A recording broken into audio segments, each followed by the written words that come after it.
You know that? Yeah, welcome to a foreigner in the Philippines. This is another letter.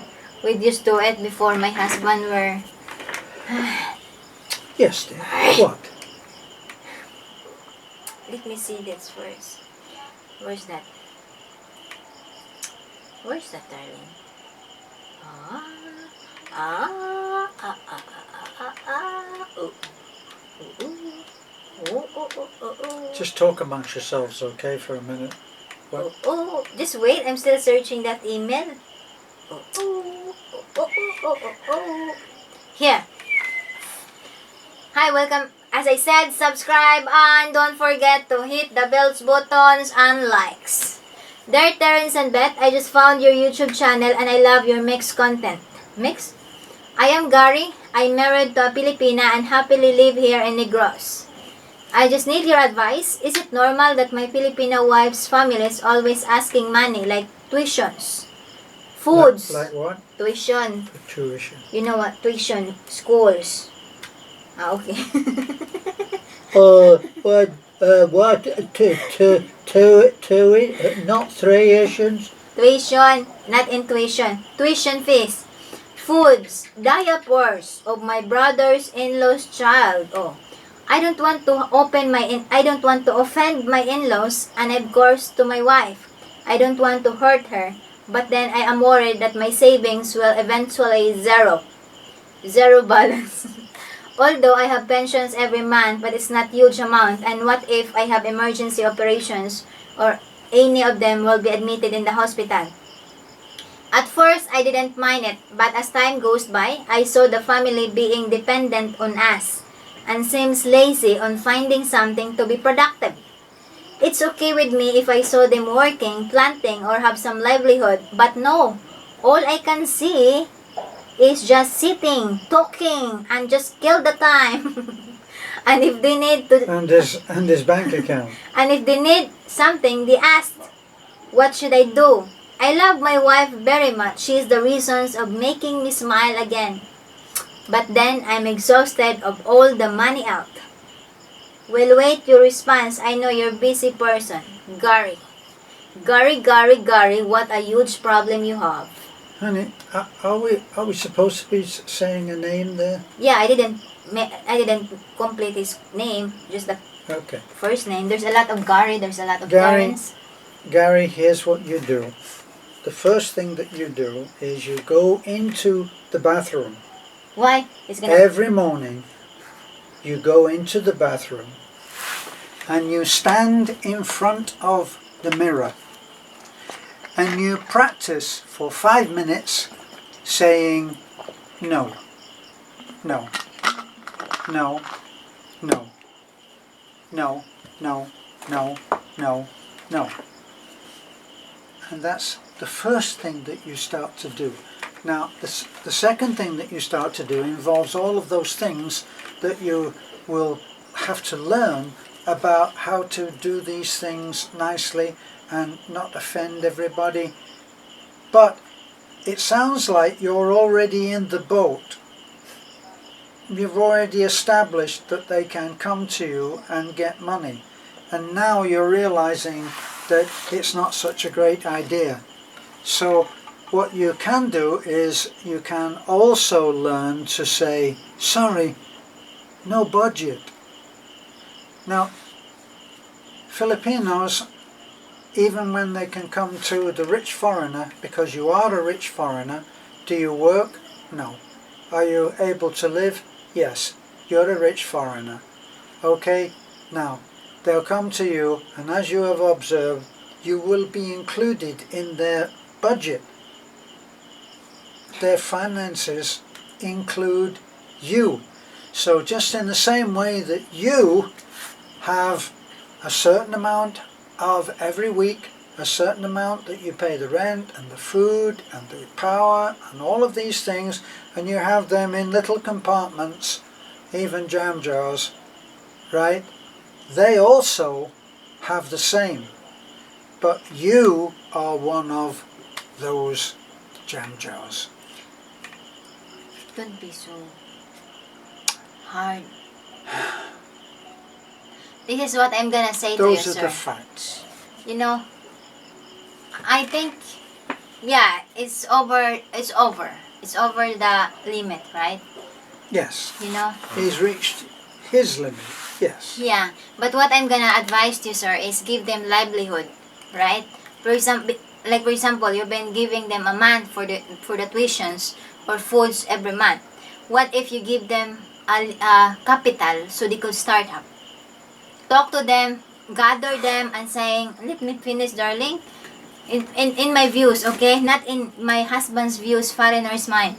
In my views, what you're gonna do is gather them and tell them, look, my money is not forever, okay, and my support is not forever. There is a limit. So what we're gonna do, so to able to sustain with you and to able to help, because before I arrive in this scenario, you both alive. You both do your part. Why is it now you're not doing your part? It seems like the world stopped and you all been facing on me. So what you're gonna do is you says, look, I'm gonna tell me what is your strength. What do you think that you can excel? And then let's do the will help you on the capital. And you need to make sure that it works, because I'm not there always to help. Let me finish, darling. I'm letting you finish, honey. I know if it's not like my idea, but that's what I think. Because at the end of the day, that's still your family, that's still your wife's family, right? And you cannot allow them to be, to be hungry, to be, to have a headache or to go. So you just let them guide them where they can able to sustain on their life and have a livelihood. That's what I think. Rather than telling them, look, you said no, I said no, rather than all put their face no. What you're gonna do is just a little, Like I said, the first thing you do is practice saying no. But the second thing that you do is you learn how to do this in a way that does not offend. You weren't listening for that little part of what I did. You were working out what you were going to say next. I did. If you indicate to them that you are willing to come up with some capital, oh my God, just that name, that word. Hun, the capital what I mean is just maybe 5,000 pesos. Well, honey, you know? We've done that and we've tried that, haven't Yeah. we? And it hasn't worked. Yeah, it doesn't work. It hasn't worked. Yeah, okay. Right, I think the best solution is tell them, look, I cannot provide all your needs. I'm not a fountain foreigners. Right? Right, but if you do that, that will be a big confrontation. Okay. So listen, just listen for a moment, honey. You're not going to have a big confrontation. We never brought any one of your family in and said, now listen, I'm not an endless fount of money. I can't do this. I can't be doing that. We never did that. No, we didn't. Right. That's why I Now, said to give a capital. Here's the difference. What we did was we offered work. But what if they don't have work? I'm sure that he'll think of something Okay. that they could do. Now, look, it's a little bit like if you're in America, especially you're in California, oh my God. If you're in California, you'd be used to going onto the freeway, and at the entrance to the freeway will be somebody that's holding up a card saying, we'll work for food. Now, I don't know whether you've ever tried to speak to one of those people and say, can you clean my car for a Big Mac meal? And they'll look at you sideways and say, get real. Okay? They're not there working for food. The point is that if you make it so that there is something that they have to do in return for the money that you give, that's another thing.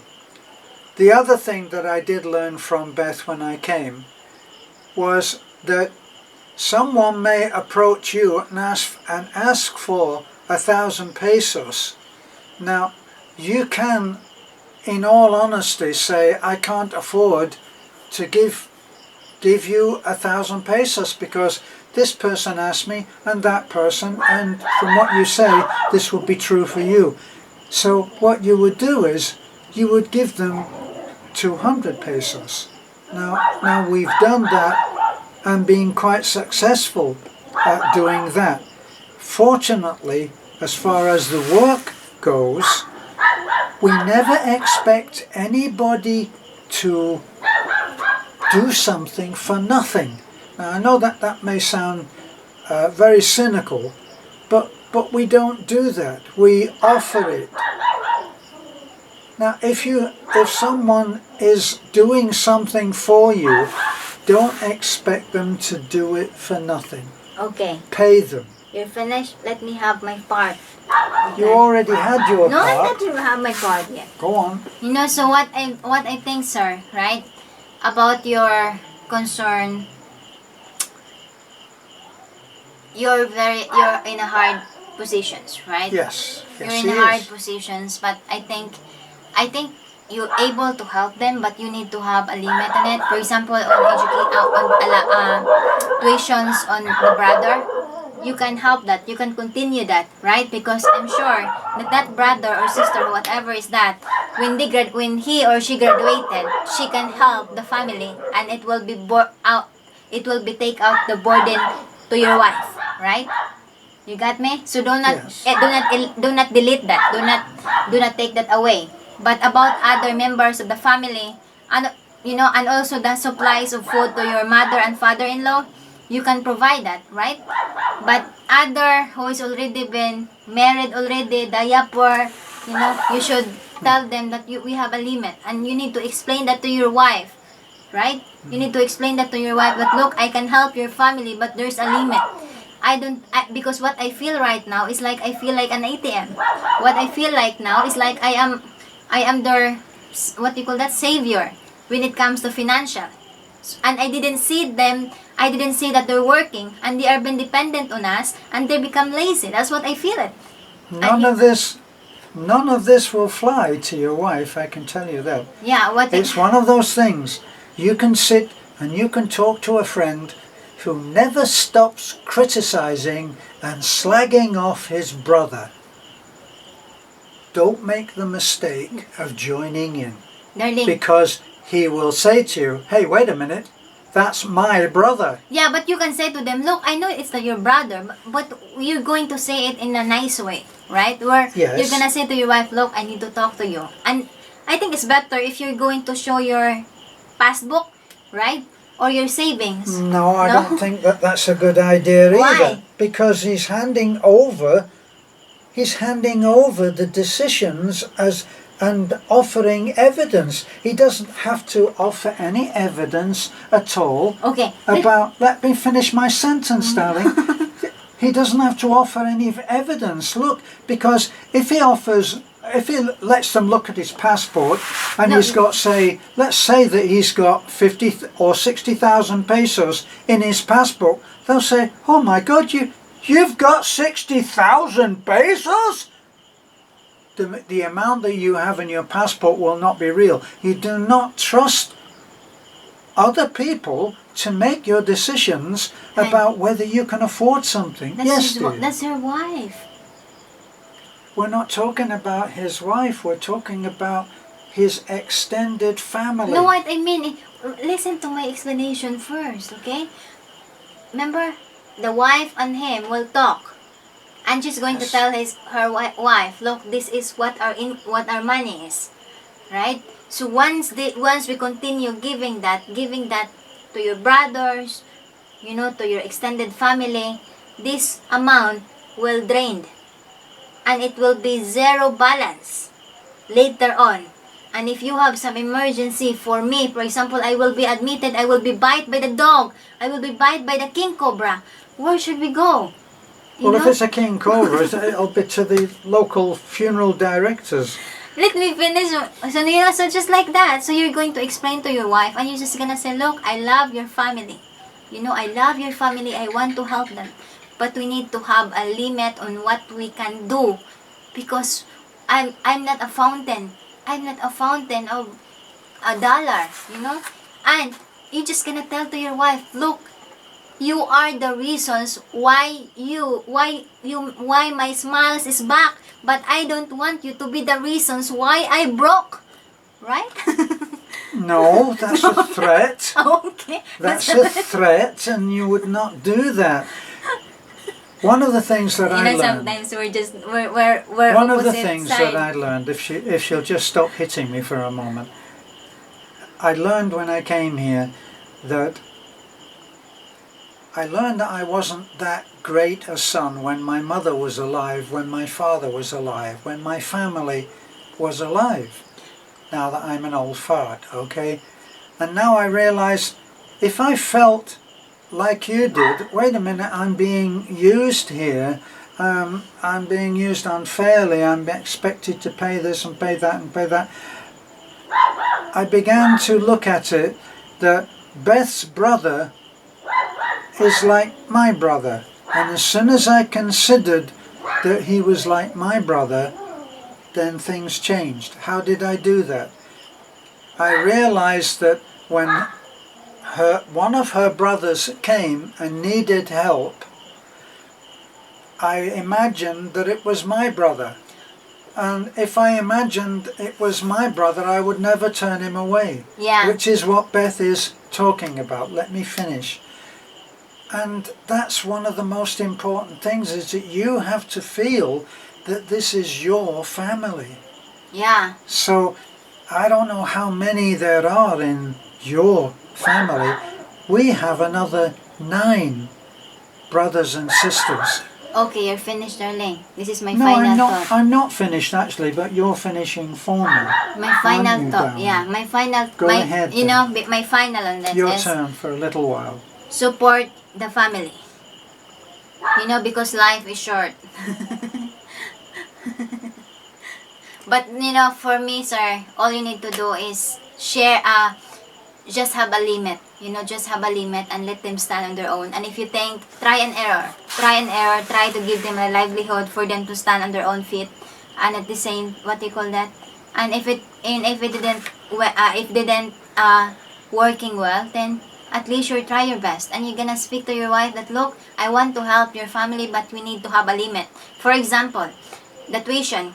You pay the tuition. For example, the food. For instead of you're just gonna budget your father and your mother-in-law, so you're just gonna budget the food, right?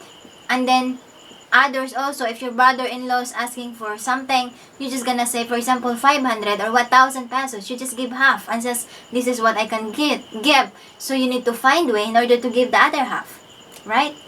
So by that, they will be forced to work and find way to be dependent, because you're not there always to willing to give hand to them. Yeah, all of that will be, not all of that, but telling them that you're not going to be there always is not. That's not going to work. It's a very long video. It's a very long video, and it's very long problem. And all I can say is just, it's up to you.